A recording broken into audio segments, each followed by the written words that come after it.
अथ मंत्रपाठः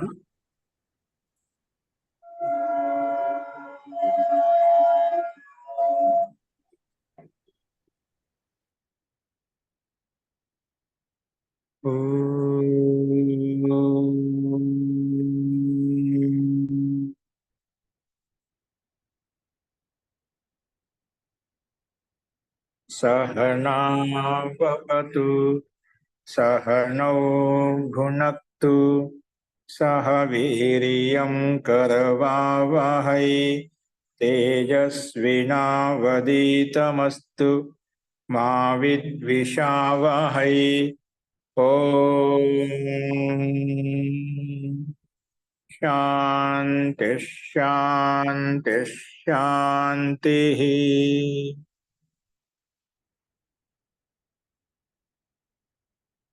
सर्वेभ्यो नमः। अंदरिकी नमस्कारम अंडी।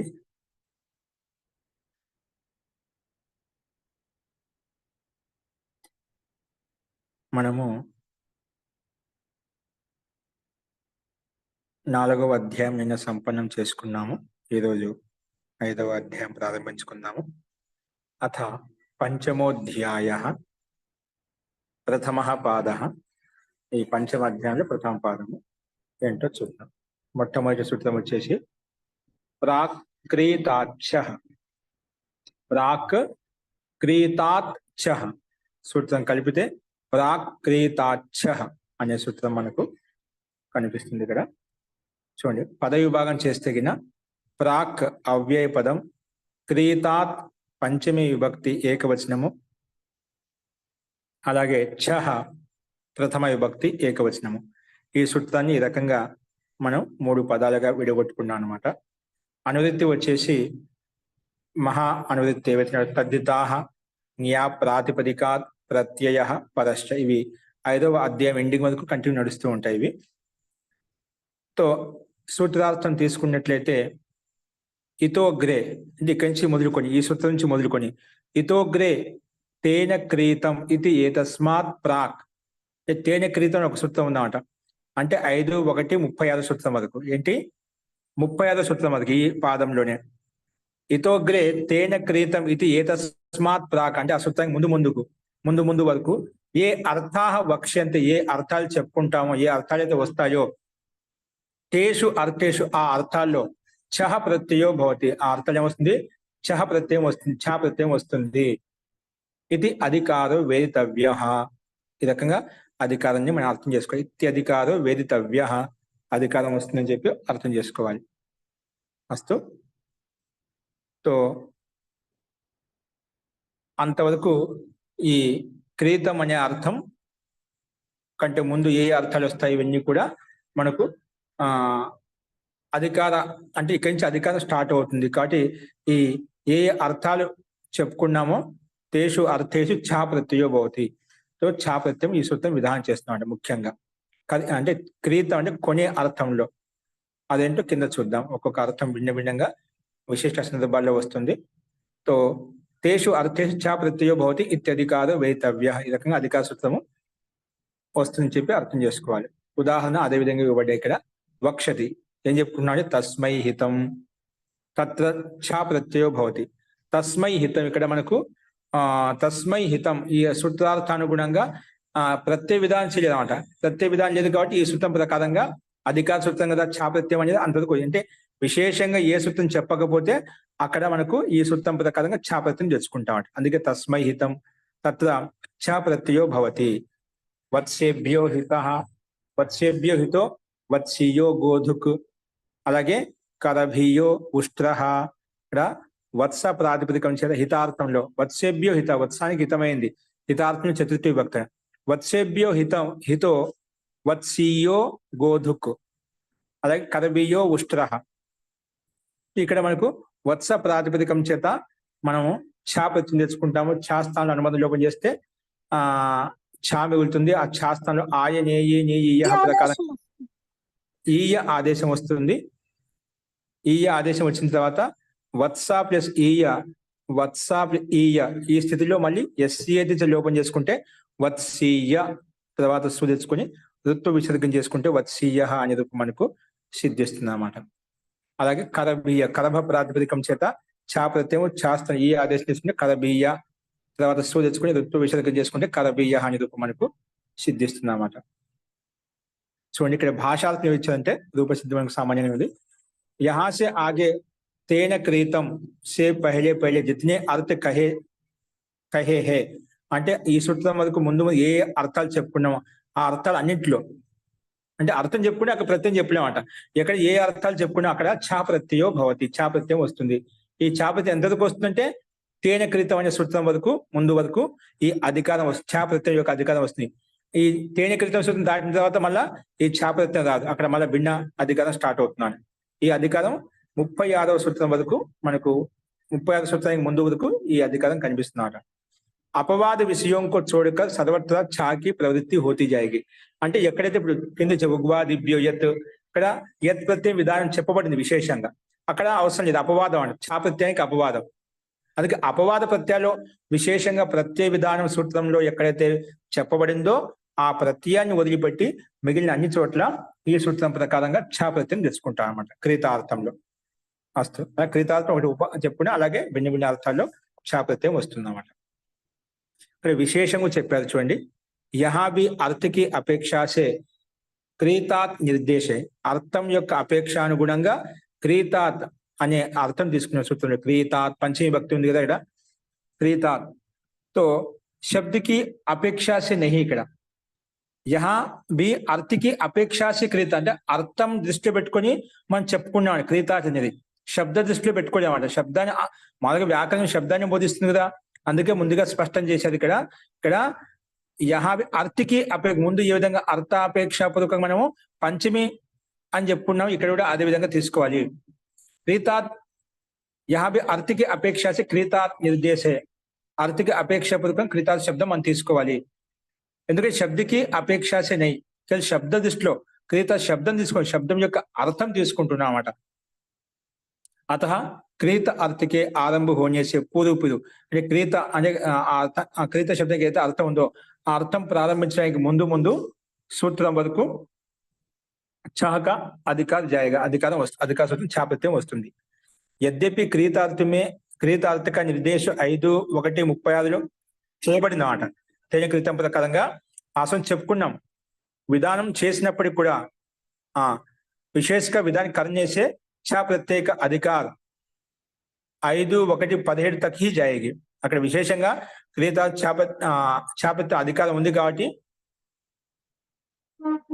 విశేషం కా విధాన్ కర్నే సే ఛా ప్రత్యేక అధికార్ అది విశేష అర్థాలు చెప్పుకున్నాం కాబట్టి ఛా ప్రత్యేక అధికారం 5:1:17 వరకు जाए అంటే समझना चाहिए अंतवరకు వస్తుంది అర్థం చేసుకోవాలి. यहाँ से आगे औत्सर्ग सूत्रों में केवल ఛా की अनुवृत्ति మాత్రమే వస్తుంది.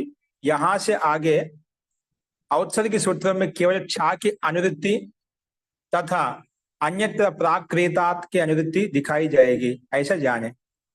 ఓకేనా?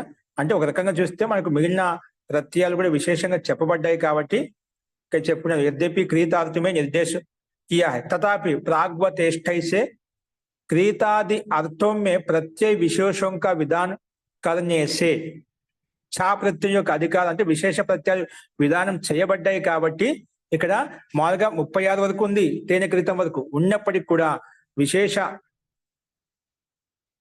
అర్థంలో ఇక్కడ మనకు ప్రాగ్వతేష్టై క్రీతాది అర్థంలో ప్రత్యయ విశేషం విధానం చేయబడ్డాయి కాబట్టి ఈ ఛా ప్రత్యయం యొక్క అధికారం 17వ సూత్రం వరకే వస్తుంది అర్థం చేసుకోవాలి.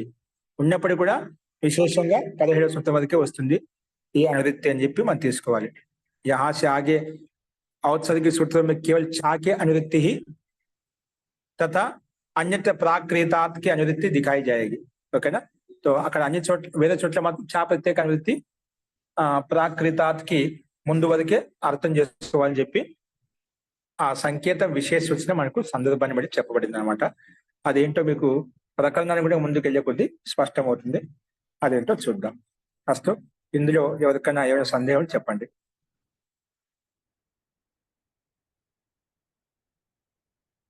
అస్తు తర్హి ప్రకృతం అనుసరామః. ఈ కరబీయ ఉష్రహ అన్నారు కదండి, అది ఎట్లా తీసుకోవాలండి? ఫస్ట్ పారాగ్రాఫ్ లాస్ట్ లైన్ లో కరబీయ ఉత్సాహ అన్నారు కదండి. కరబేభ్య హితో కరబీయ కరబ శబ్దం అనమాట.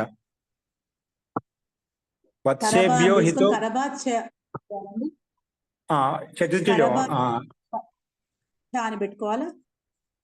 అంటే కరభం అంటే ఇక్కడ అర్థ విశేషం అంటే మనం ఉష్ట్రమ అంటే చెప్పేదా, కరభీయో ఉష్ట్ర అని చెప్పాం. ఏడు అంటే ఒంటె. ఒంటె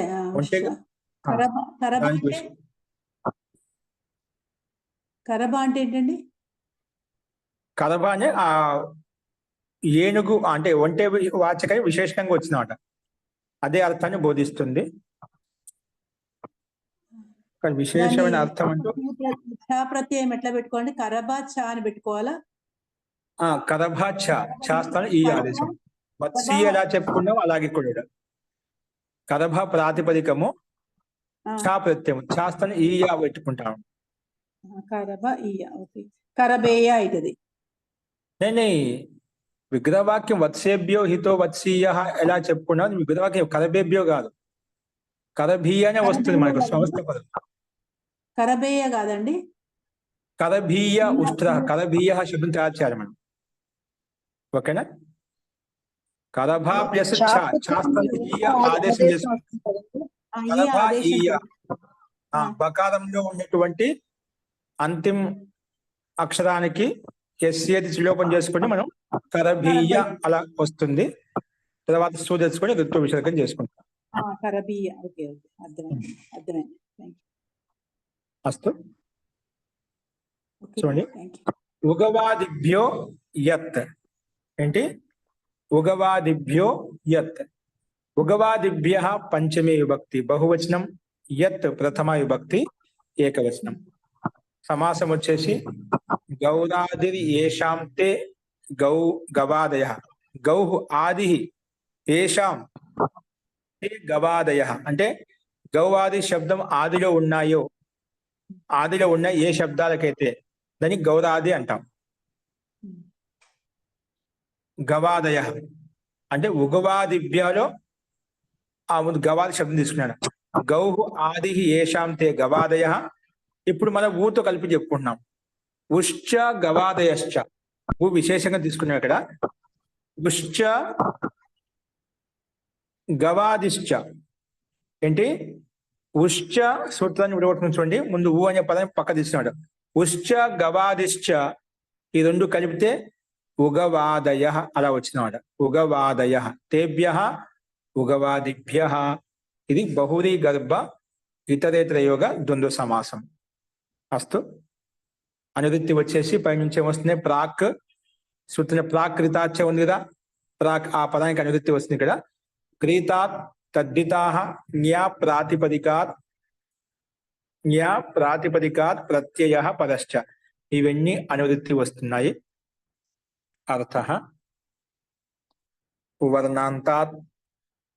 ఉవర్ణాంత సూత్రం ఉష్ట అని చెప్పి కదా, అంటే ఉవర్ణాంత ప్రాతిపదిక. ఉవర్ణాంతాత్ క్రీతాత్ తద్దితాత్. అస్తు.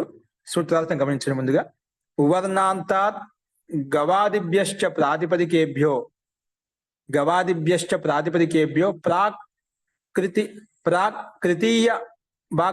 ప్రాకృతీయేషు అర్థేషు.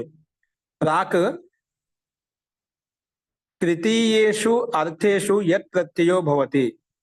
అంటే ప్రాకృతీయ అంటే మన క్రీతార్థం చెప్పుకునేది. ఆ క్రీతార్థంలో మనకు ముందుకు ఏ ప్రత్యయాలు వస్తాయో ఆ ప్రత్యయాలు ఛా ప్రత్యయం వస్తుంది. అధికార సూత్రం చెప్పుకున్నాం కదా, అది ప్రాకృతీయ అంటే క్రీత అర్థంలో. దీన్నే ప్రాకృతీయేషు అర్థేషు విడదీస్తగిన యత్ ప్రత్యయం వస్తుంది. సూత్రంలో విశేషంగా విధానం చేయబడింది అన్నమాట.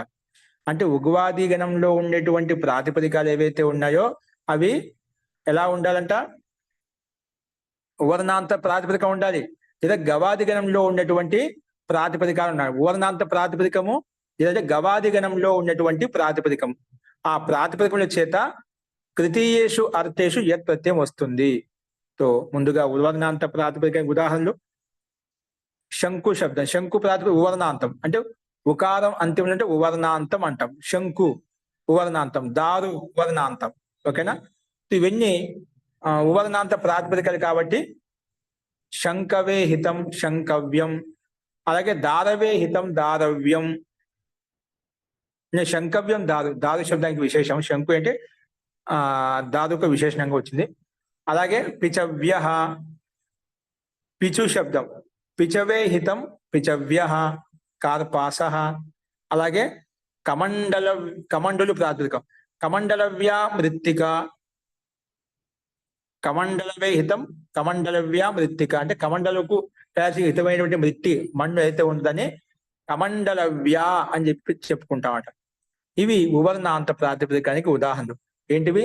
శంకు ప్రాతిపదికము, పీచు ప్రాతిపదికము, అలాగే కమండలు ప్రాతిపదిక, ఉవర్ణాంత ప్రాతిపదికలు కాబట్టి ఈ ప్రాతిపదికములకు ప్రక్కన ఉగ్వాదిభ్యో యత్ అనే సూత్రం ప్రకారంగా యత్ వస్తుంది. యత్కి అనుమతి లోపం చేసే యా మిగులుతుంది. సో శంకు యా ఉవర్ణాంత ప్రాతిపదికం కదా, అందుకే ఓర్ గుణ. ఉవర్ణాంతాత్ ప్రాతిపదికాత్ యా ప్రత్యయ పరతః అంటే యకారాది ప్రత్యయ పరతః గుణో భవతి. అందుకే శంకు గుణం చేస్తే శంకో అయిపోయింది. శంకో అలాగే యా. సో వాంతో ఈ ప్రత్యయ ప్రకారంగా వాంత్ అంటే అవాదేశం చేసుకుంటే శంకౌ యా, శంకౌ యా. తర్వాత కలుపుకుంటే శంకవ్య. తర్వాత సు తెచ్చుకుంటాము, సుస్థానంలో అమ్ము తెచ్చుకుంటాం. అమ్ము తర్వాత అమి పూర్వ చేసుకుంటేనే శంకవ్యం అనే రూపం మనకు సిద్ధిస్తుందన్నమాట. నెక్స్ట్ చూడండి. అలాగే పీచు ప్రాతిపదికం చేత పిచవ్యం, పిచు యత్, పిచో గుణం చేస్తే పిచో యత్, మళ్ళీ పిచవ్య అలా వస్తుంది. తర్వాత సు తెచ్చుకుని ఋత్వం విసర్గ చేసుకుని పిచవ్య కార్పాస అలాగా అర్థం వస్తుంది. అలాగే కమండలు ప్రాతిపదిక, కమండలు ప్లస్ యత్, కమండలు ప్లస్ యా, కమండలో గుణం చేస్తే ఓర్ గుణ, కమండలో యా, తర్వాత అయాది అవు చేసుకుంటాం. వాంతో ఈ ప్రత్యయ ప్రకారంగా కమండల వ్య, తర్వాత స్త్రీలింగాలు టాప్ తెచ్చుకుంటాము. టాప్ కి అనుమతి లోపం చేసుకుంటే ఆ మిగులుతుంది. సో తర్వాత అకహ సవర్ణ దీర్ఘ ప్రకారంగా దీర్ఘం ఏకాదశి తీసుకుంటే కమండల వ్యా అనే రూపం మనకు సిద్ధిస్తుంది అన్నమాట. ఓకేనా? ఈ రకంగా కృపయా చంద్రకళ గారు మీరు మ్యూట్ ఓపెన్ చేయొద్దు. మీకు మ్యూట్ ఓపెన్ చేయకపోతే మీకు అర్థం అవుతుందండి. ఓకేనా? మీకు సందేహం ఉన్నప్పుడు అది మ్యూట్ ఓపెన్ చేయండి. ఓకేనా? నేను తర్వాత అడుగుతాను, మీకు సందేహం ఉందా అండి, అప్పుడు ఖచ్చితంగా మీరు అడగండి. ఓకేనా? మీ సౌండ్ వస్తుంది రికార్డింగ్ అవుతుంది కదా, ఇబ్బంది అవుతుంది అంతే. ఓకేనా? మీకు సందేహం ఉన్నప్పుడు ఖచ్చితంగా అడగండి, గుర్తుపెట్టుకోండి. అస్తు.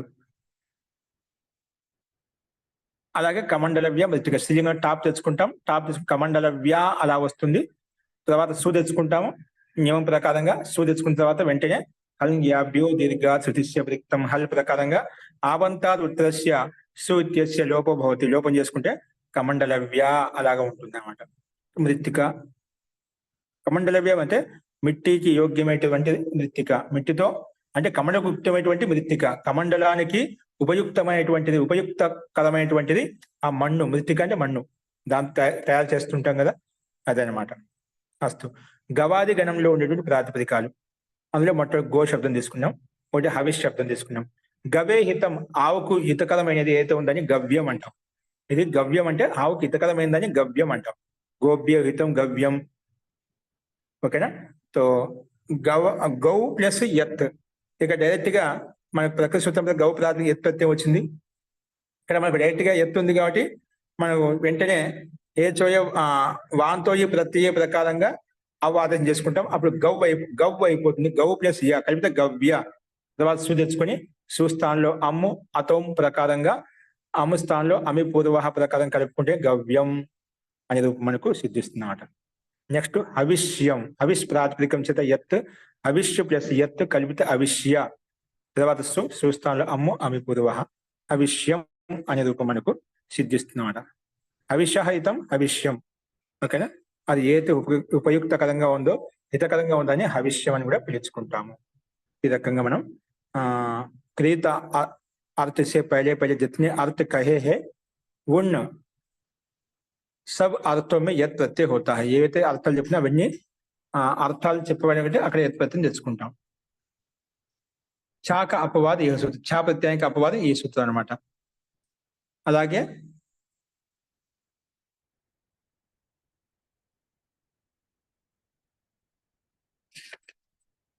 శంకు ప్రాతిపదికం మనం చెప్పు కదా, శంకవ్యం అని చెప్పి. శంకు కైతే హే కీల్ అంటే కుంటీకో, మన కీల్ అంటే ఆ గోడలకు మేకులు కొడతాం కదండి, దానికి కీల్ అంటామట. కీల్ అంటే కుంటీకో కైతే హే. उसके लिए हित అంటే శంకు బనానే కే లియే అంటే కీల్ మేకు తయారు చేయడానికి జో ఉపయోగి దారు అంటే ఉపయుక్తమైన కర్ర ఏదైతే ఉందో, లకడి అంటే కర్ర ఏదైతే ఉందో దాన్ని కీల్ అంటే కుంటి తయారు చేయడానికి అన్నమాట. అంటే గోడ కొట్టి అలాగా మనం తయారు చేస్తూ నిలబెడుతుంటామట. అలా తయారు చేయడానికి ఉపయుక్తమైన కర్ర ఏదైతే ఉందో దాన్ని శంకవ్య అని చెప్పి చెప్పుకుంటామట. ఇసి ప్రకారం పిచ్చు అనేది రుయి కైతే, పిచ్చు అంటే పత్తి అంటే కాటన్ అంట కదా, దాన్ని అంటాం. పిచ్చు అంటే కాటన్. పిచ్చుకెళ్ళి అంటే ఆ కాటన్కి హితకరమైనది ఏదైతే ఉందో దాన్ని ఆ హితకరమైన కపాసం ఏదైతే ఉందని పిచవ్య అని చెప్పి చెప్పుకుంటాం అని చెప్పి దాని యొక్క సూత్రం యొక్క అర్థాన్ని కొంచెం విడిచి చెప్పబడింది, ఉదాహరణ యొక్క అర్థాన్ని. అస్తు రూపసిద్ధి తీసుకున్నాం, సూత్రార్థానుగుణంగా అర్థం చెప్పుకున్నాం. వర్ణాంత ప్రాతిపదికము, గవాది గణంలో ఉండే ప్రాతిపదికముల చేత యత్ ప్రత్యయం వచ్చినప్పుడు రూపాల యొక్క ప్రయోగం మనం చూసాం. ఇప్పుడు యహాసే అనువృత్తి 4 సూత్రం వరకు వస్తుంది. యత్కి అనువృత్తి అదంటూ చూడండి. కంబలాచ్చ సంజ్ఞాయాం, కంబలాత్ పంచమీ విభక్తి ఏకవచనం చ అవ్యయపదం, సంజ్ఞాయాం సప్తమి విభక్తి ఏకవచనం. అనువృత్తి వచ్చేసి యత్, ప్రాక్, క్రీతాత్, తద్ధితాః, జ్ఞాప్ ప్రాతిపదికాత్, ప్రత్యయ, పరశ్చ ఇవన్నీ అనువృత్తి వస్తున్నాయి. అర్థః కంబలాత్ ప్రాతిపదికాత్, ప్రాక్ క్రితీయేషు అర్థే, ప్రాక్ క్రీతీయేషు అర్థేషు సంజ్ఞాయాం సంజ్ఞా విషయం గమ్యమానంగా ఉంటే గిన యత్ ప్రత్యయో భవతి. పై సంయుక్తి వస్తుంది కదా, సంజ్ఞా విషయం గమ్యమానంగా ఉంటేనా అక్కడ ప్రాకృతీయ అంటే కొన్ని అర్థంలో సంజ్ఞా విషయం సంజ్ఞా విషయం అభిధేయాత్మకంగా ఉంటే గమ్యమానంగా ఉంటే మనకు యత్ ప్రత్యయం వస్తుంది అని చెప్పి ఈ సూత్రం యొక్క కంబలాచ్చ, కంబల ప్రాతిపదికం చేత యత్ ప్రత్యయం వస్తుంది. కంబలాచ్చ ఓకేనా, యత్ ప్రత్యయం వస్తుంది. ఏ అర్థంలో వస్తుందంటే ప్రాకృతీయ అర్థంలో సంజ్ఞా విషయం గమ్యమానంగా ఉంటే యత్ ప్రత్యయం వస్తుంది. ఈ సూత్రం కూడా ఛ ప్రత్యయానికి అపవాద సూత్రం అన్నమాట. ఎందుకంటే ఉదాహరణ ఏమిచ్చారు ఇక్కడ, కంబలాయ హితం, కంబల్యం ఊర్ణపలాశతం, కంబల్యం ఊర్ణపలశతం ఓకేనా. అంటే కంబల్ కేలే హిత్ ఉపయోగి అంటే కంబల్ అంటే ఒక రగ్గు లాంటిది తయారు చేయడానికి ఉపయుక్తమైన ఊన్ అంటే ఊన్ ఏదైతే ఉందో ఆ ఊన్తో ఏదైతే తయారు చేస్తామో వహు కంబల్యా కహీ జాయేగి, దాన్ని కంబల్యా అని చెప్పి చెప్పుకుంటామట.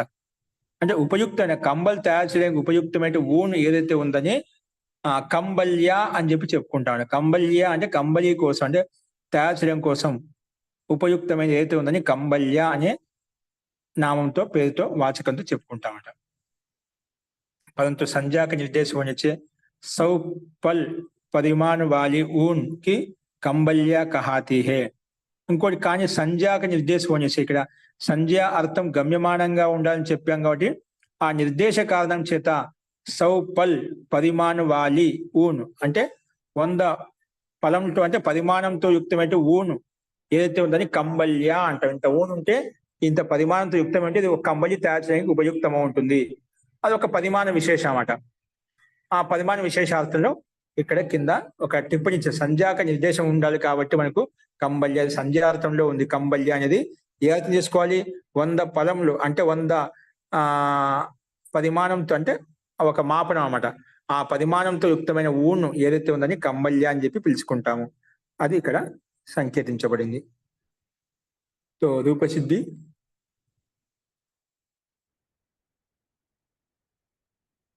మనకు సామాన్యంగా కనిపిస్తుంది. ఇక్కడ కంబల ప్రాతిపదికం చేత యత్ వస్తుంది, కంబల ప్లస్ యత్, ఎస్ లోపం చేస్తాం. కంబల్య, తర్వాత కంబల్య తర్వాత సుస్థంలో అమ్ము అభిపూర్వ చేస్తే కంబల్యం. ఊర్నా ఫలశతం ఓకేనా, అది మనకు రూపం సిద్ధించింది అన్నమాట. నెక్స్ట్ చూడండి, విభాష హవిరపూపాదిభ్యః. విభాష హవిరపూపాదిభ్యః పదవి భాగం వచ్చేసి విభాష, ప్రథమ విభక్తి ఏకవచనము. హవిభ్యః హవిరపూపాదిభ్యః మొత్తం సమస్త పదం తీసుకుందాం. హవిరపూపాదిభ్యః పంచమి విభక్తి బహువచనం. ఈ సూత్రంలో ఇచ్చిన విధంగానే రెండు పదాలుగా విడగొట్టుకున్నాము. ఇప్పుడు హవిరపూపాదిభ్యః అనే దాన్ని విడగొట్టుకుంటున్నాం. సమాస అందులో ఏమేమి ఉన్నాయంటే అపూప ఆది ఏషాం, అపూప ఆది ఏషాం తే అపూపాదయః. అపూప ఆదిలో ఉంది, ఏషాం శబ్దాన్ని ఏ శబ్దాలకైతే వాటిని దాన్ని అపూపాదయ అపూప అని చెప్పి పిలుచుకుంటాము. అలాగే అంటే అపూప ఆదిలో ఉంది ఏ శబ్దాలకైతే అపూపాది గణ విశేషం అన్నమాట.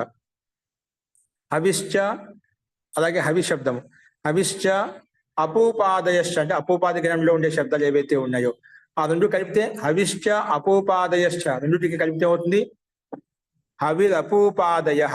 హవిరపూపాదయః అని చెప్పి మనకు ఇక్కడ సమస్త పదం వస్తుంది. తేభ్యః హవిరపూపాదిభ్యః. ఇది బహువ్రీ గర్భ ఇతరేతర యోగ ద్వంద్వ సమాసం. అనువృత్తి వచ్చేసి యత్,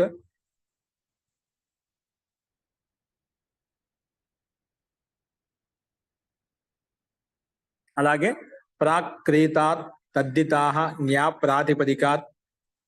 జ్ఞాప్రాతిపదికాత్ ప్రత్యయః పరశ్చ. ఇవన్నీ అనువృత్తి వస్తున్నాయి. అర్థః హవిర్విశేషవాచిభ్యో అపూపాదిభ్యశ్చ.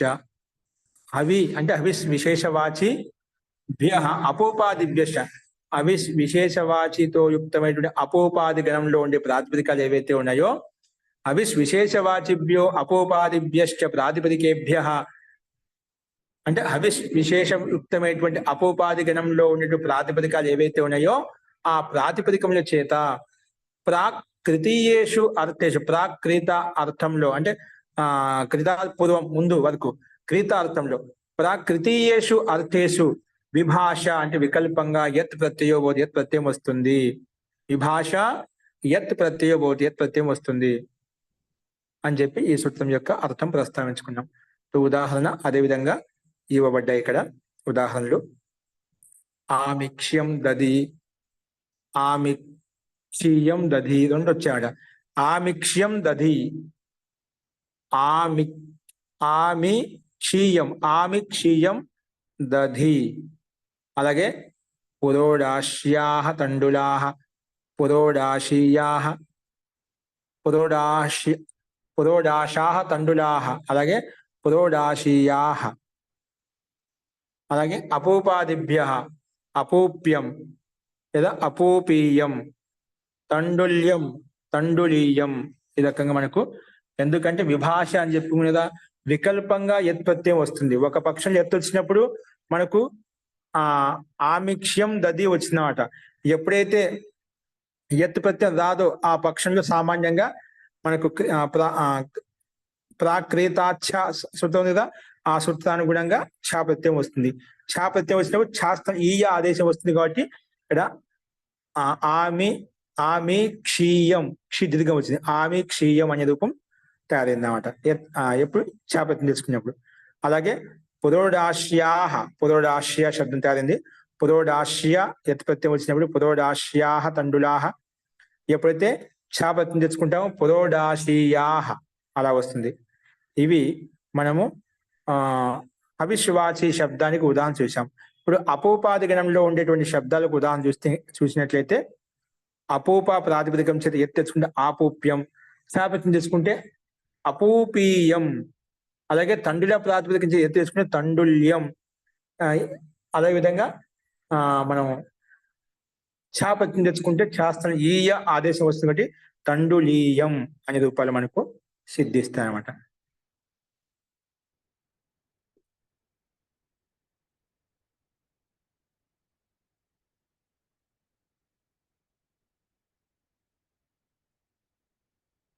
చూడండి, ఉదాహరణ మనకు ఆమీక్ష ప్రాతిపదికం చేత యత్, ఆమీక్ష ప్లస్ యత్ ప్రత్యేక అనుమతి లోపం ఆమీక్ష అయ్య, ఆమీక్షలో ఉండే షకారంలో ఉండే ఆకారం లోపిస్తుంది ఎస్ఏతి చ ప్రకారంగా. ఆమీక్ష య కలిపితే ఆమీక్ష్య, రస్సు సుస్థానంలో అమ్ము అమిపూర్వ. అలాగే ఆమీక్ష ఛ యత్ ప్రత్యయం ఎప్పుడు విభాష అని చెప్పి వికల్పంగా రానప్పుడు ఛ ప్రత్యయం వస్తుంది. ప్రాక్రీతాచ్ఛ ప్రకారంగా ఛాస్థానం ఈయ ఆదేశం వస్తుంది. సో ఆమీక్ష ప్లస్ ఈయ ఇక్కడ ఎస్ఏది లోపం చేసుకుంటాం. ఆమీక్ష ఈయ కలిపితే ఆమీక్షీయ. తర్వాత సుస్థానంలో అమ్ము అమి పూర్వ చేసుకుంటే ఆమీక్షీయం వస్తుంది. అలాగే పురోడాశ ప్రాతిపదిక ఎత్, పురోడాశ య షకారంలో ఉండే ఆకారం లోపిస్తే ఎస్ఏది ప్రకారం పురోడాశ్య. తర్వాత భవసం జస్ స్థానంలో అనుబంధం లోపం చేసుకుంటే అస్సు మిగులుతుంది. తర్వాత పురోడాశ్య అస్. మళ్ళా ప్రథమయో పూర్వ సవర్ణ ప్రకారం దీర్ఘం ఏకాదశి తీసుకుంటే పురోడాశ్యాహ తండులాహ అలా వస్తుంది. అలాగే పురోడాశ ప్లస్ ఛాస్త్రం ఈయ ఆదేశం తీసుకుంటే పురోడాశీయ. తర్వాత జస్ స్థానంలో అస్. ప్రథమయో పూర్వ సవర్ణ ప్రకారంగా దీర్ఘం ఏకాదశి చేసుకుంటే పురోడాశీయాస్. అంతిమ సకారానికి రుక్త విసర్గం చేసుకుంటే పురోడాశీయాహ అనే రూపం మనకు సిద్ధిస్తున్నమాట. అలాగే తండులా యత్ తండుల్యం, తండులా ప్లస్ ఛ తండులీయం, అపూపా ప్లస్ యత్ అపూప్యం అపూపీయం. ఓకేనా? ఇక్కడ మనకు రూపాలు పైన చెప్పిన ప్రకారంగా ఇక్కడ కూడా అర్థం చేసుకోవాలి. ఇక్కడ ఆమీక్ష అవదు పురోడాశ ఇవన్నీ ఏంటివి? హవిష్సు అంటే సామాగ్రి, అంటే ఈ యజ్ఞయాగాలు హవిష్ను ఉపయోగిస్తామట, హవిష్ దేవతలకు అర్పిస్తామట. సో ఆమీక్ష అంటే ఏంటి చెప్తున్నాడు. ఆమీక్ష అవదు పురోడాశ్ కి జో దహి అంటే ఆమీక్ష తయారు చేయడానికి, పురోడాశను తయారు చేయడానికి జో దహి చావల్ వహ్ క్రమశః ఆమీక్ష పురోడాశి కహే జాయంగే. అంటే పెరుగు ఏదైతే ఉందో, బియ్యం ఏవైతే ఉన్నాయో వహు క్రమశః క్రమంగా, దహి చావల్ ఏవైతే ఉన్నాయో క్రమంగా, ఆమీక్ష్య అంటే పురోడాసి కహే జాయంగే వాటిని ఆమీక్షము, దహిని ఆమీక్షము, చావల్ని పురోడాశ్యము ఆ రకంగా చెప్పుకుంటాడు. ఆమీక్ష और पुरोडासी कहे जाएंगे. उबलते हुए दूध में दही डालने से బాగా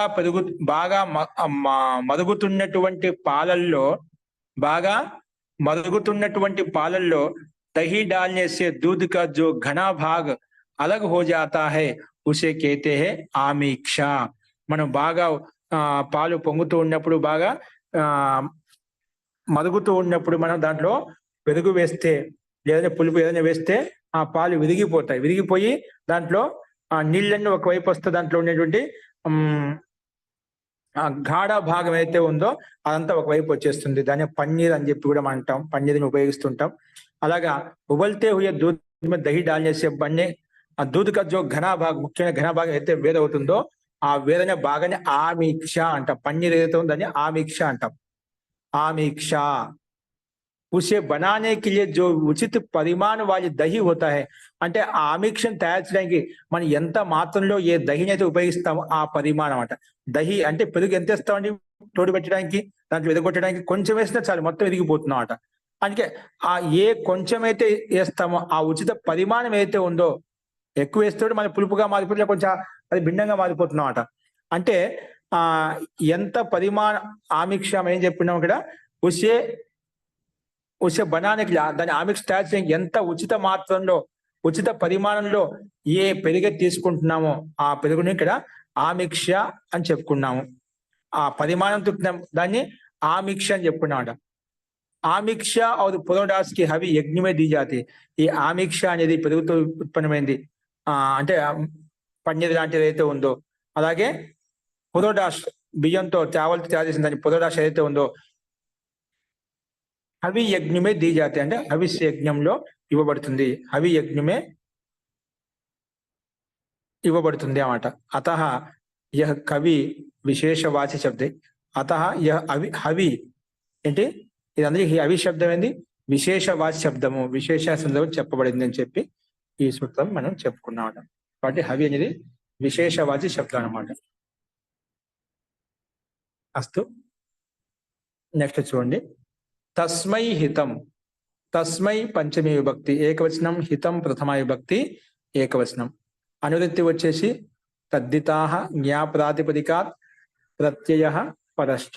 ఇవన్నీ అనువృత్తి వస్తున్నాయి. అర్థః చూడండి, ఇక తస్మై సూత్రంలో చతుర్థి విభక్తితో విడగొట్టాం, విగ్రహవాక్యం చూపాం కాబట్టి, అంటే తస్మై శబ్దాన్ని చతుర్థి విభక్తి ఏకవచనంలో ఉంది. ఆ సామర్థ్యంచే సూత్రంలో కూడా అదే విధంగా చెప్పబడింది సూత్రార్థంలో. చూడండి, అనువృత్తి తద్దితాః జ్ఞా ప్రాతిపదికాత్ ప్రత్యయః పరశ్చ ఇవే వస్తున్నాయి. తస్మై హితం, దానికి అర్థం ఏ రకంగా చెప్తున్నారంటే చతుర్థి సమర్థాత్ ప్రాతిపదికాత్ హితం ఇత్యేతస్మిన్ అర్థే. ఏదైతే హితం చేసే అర్థంలో హితం ఇత్యేతస్మిన్ అర్థే యథావిహితం ప్రత్యయో భవతి. యథావిహితమే ప్రత్యయం వస్తుంది. అంటే ఎక్కడ ఏ ప్రత్యయం చెప్పుకున్నామో ఆ యథావిహిత ప్రత్యయం సామాన్యంగా ఛా ప్రత్యయం వస్తుంది. యథావిహిత ప్రత్యయం ఎక్కడ యథావిహిత ప్రత్యయం వస్తుందంటే ఉత్సర్గ సూత్రం యొక్క ప్రత్యయం, అంటే ఎవరు చేయనప్పుడు ఛా ప్రత్యయం వస్తుంది. తస్మై హితం, హితార్థం చెప్పుకున్నాం కానీ ఏ ప్రత్యయం చెప్పలే కదా, విధానం చేయలేదు. అందుకే యథావిహిత ప్రత్యయో భవతి అంటే సామాన్య ప్రత్యయం వస్తుంది. ఓకేనా. అందుకే ఉదాహరణలు వత్స్యేభ్యో హితం వత్సీయో గోధుక్ మనం పైన చెప్పుకున్నాం. అలాగే రోగిణే హితం రోగీయం ఔషధం. రోగినో హితం అంటే రోగికి హితమైనది ఏదైతే ఉందో, రోగికి హితమైనది ఏంటి, ఔషధమే హితకరమైన మాట. రోగీయం ఔషధం, రోగిణే హితం రోగీయం ఔషధం. అలాగే గవ్యం, అలాగే హవిష్యం, అలాగే గవ్యం హవిష్యం. గో శబ్దం చేత గవ్యం చెప్పుకున్నాం, హవిష్ ప్రాథమిక హవిష్యం చెప్పుకున్నాం. హెత్ ప్రత్యయం వచ్చినప్పుడు ప్రాక్రీతాచ్ఛ గవ్యం హవిష్యంకి మన సూత్రం ఉంది కాబట్టి యత్ ప్రత్యయం వచ్చింది కాబట్టి హవిష్యం గవ్యం తయారయ్యాయి. అలాగే రోగిణో హితం రోగీయం ఔషధం. ఏంటి, రోగీయం ఔషధం.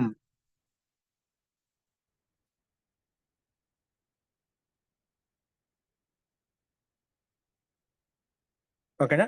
సో రోగ ప్రాతిపదికం చేత ఇక్కడ ఛాపత్యం చేసుకుంటాం. ఛాపత్యం చేసుకున్నప్పుడు శాస్త్రం ఈయ ఆదేశం వస్తుంది. రోగ ప్లస్ ఈయ ఎస్ఏది లోపం చేసుకుంటే రోగ్ ఈయ కలిపితే రోగీయ, తర్వాత సుస్థానంలో అమ్ము చేస్తే రోగీయం అవుతుంది. తర్వాత ఔషధం శబ్దం పక్కన ఉంది కాబట్టి ఆ పదం కలిపి రాసుకున్నాం, రోగీయం ఔషధం. గో ప్రాతిపదికం చేత ఎత్ తెచ్చుకుంటే గవ్యం అవిష్యం. ఓకేనా, అవి పూర్వ సూత్రాన్ని ప్రకారం వచ్చేస్తాయి. అలాగే వత్స్యేభ్యో హితం వత్సీయో గోధుక్. ఓకేనా, వత్స ప్రాతిపదికం చేత ఇక్కడ ఛాపత్యం వచ్చింది కాబట్టి శాస్త్రం ఈ ఆదేశం చేస్తే వత్సీయ వస్తుంది. తర్వాత సు తెచ్చుకుని వృత్త విసర్గం చేసుకుంటే వత్సీయ. తర్వాత సంధి వల్ల వత్సీయో గోధుక్ వచ్చిందన్నమాట. ఈ రకంగా హితార్థంలో తస్మై చతుర్థి సమర్థం అంత ప్రాథమికత. వత్స్యేభ్య వత్సకు హితకరం ఏదైతే ఉందో, రోగికి హితకరమైనది ఏదైతే ఉందో, ఆవుకి హితకరమైనది ఏదైతే ఉందో, హవిష్కి యాగానికి హితకరమైనది ఏదైతే ఉందని ఆ రకం హవిష్యం అని చెప్పి చెప్పుకుంటామట. హవిష్యం గవ్యం రోగీయం ఔషధం, అలాగే వత్సీయో గోదుక్ అని చెప్పి మనం, అంటే ఆవు యొక్క గోదుక్ అని చెప్పి మనం ఈ రకంగా ఈ సూత్రం యొక్క అర్థాన్ని మనం ప్రస్తావించుకున్నాం. అస్తు, ఇందులో ఎవరికైనా సందేహాలు చెప్పండి.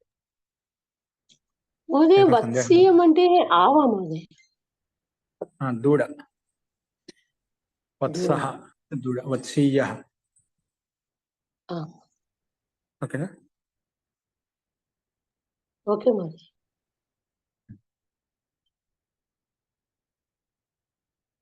ఆవులకు హితకరమైన ఏదైతే ఉందని వత్సీయో గోదుక్ అన్నాం.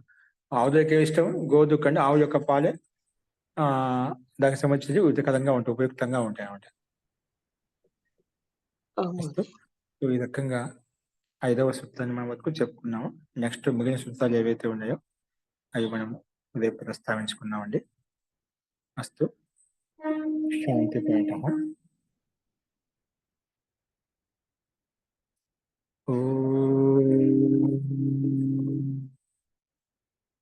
సర్వే భవంతు సుఖినః, సర్వే సంతు నిరామయాః, సర్వే భద్రాణి పశ్యంతు, మా కశ్చిత్ దుఃఖభాగ్ భవేత్. ఓం శాంతి శాంతి శాంతి. సర్వేభ్యో నమః. అందరికీ నమస్కారం అండి. నమస్తే మహోదయ. నమస్తే ఆచార్య.